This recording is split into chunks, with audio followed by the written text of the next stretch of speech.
ഇടുക്കി വണ്ടിപ്പെരിയാറിന് സമീപം അരണക്കല്ലിൽ വെടിയേറ്റ് ചത്ത കടുവയുടെ പോസ്റ്റ്മോർട്ടം നടപടികൾ പൂർത്തിയായി. വെടിയേറ്റ മുറിവ് കൂടാതെ കടുവയുടെ നെഞ്ചിന്റെ ഭാഗത്ത് ആഴത്തിലുള്ള മുറിവും കണ്ടെത്തി. വണ്ടിപ്പെരിയാർ ഗ്രാമ്പിയിൽ 14 വയസ്സുള്ള പെൺകടുവയാണ് വനപാലകരുടെ വെടിയേറ്റ് ചത്തത്. കടുവയുടെ തലയിൽ 2 തവണ വെടിയേറ്റു. കൂടാതെ നെഞ്ചിന്റെ ഭാഗത്ത് ആഴത്തിലുള്ള മുറിവും കണ്ടെത്തി. ശ്വാസകോശം തുളച്ച് മുറിവുണ്ട്. ഇരപിടിക്കുന്നതിനിടെ മൃഗത്തിന്റെ കുത്തേറ്റതാകാം എന്ന നിഗമനത്തിലാണ് വനംവകുപ്പ്. കുരുക്കിലകപ്പെട്ട് കാലിനേറ്റ പരുക്കും ഗുരുതരമായിരുന്നു. പഴുത്ത് പുഴുവരിച്ച അവസ്ഥയിലാണ് കാലിലെ മുറിവുണ്ടായിരുന്നത്. കുരുക്ക് വെച്ചവരെ കണ്ടെത്താൻ വനംവകുപ്പ് കേസെടുത്ത് അന്വേഷണം ആരംഭിച്ചു. കുടുക്ക് നമ്മൾ റിട്രീവ് ചെയ്തിട്ടുണ്ട്. അതിന് വേറെ നമ്മൾ ഒഫൻസ് വേറെ രജിസ്റ്റർ ചെയ്തിട്ടുണ്ട്.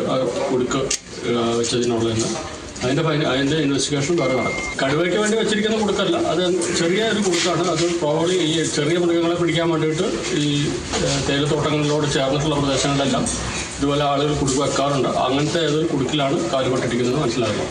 പ്രായാധിക്യവും പരിക്കുകളും കടുവയെ അവശയാക്കിയിരുന്നു. 3 ഡോക്ടർമാരുടെ നേതൃത്വത്തിൽ തേക്കടിയിൽ വെച്ചാണ് കടുവയുടെ പോസ്റ്റ്മോർട്ടം നടപടികൾ പൂർത്തീകരിച്ചത്. തുടർന്ന് കടുവയുടെ ജഡം കത്തിച്ചു. Kerala vision news, Idukki.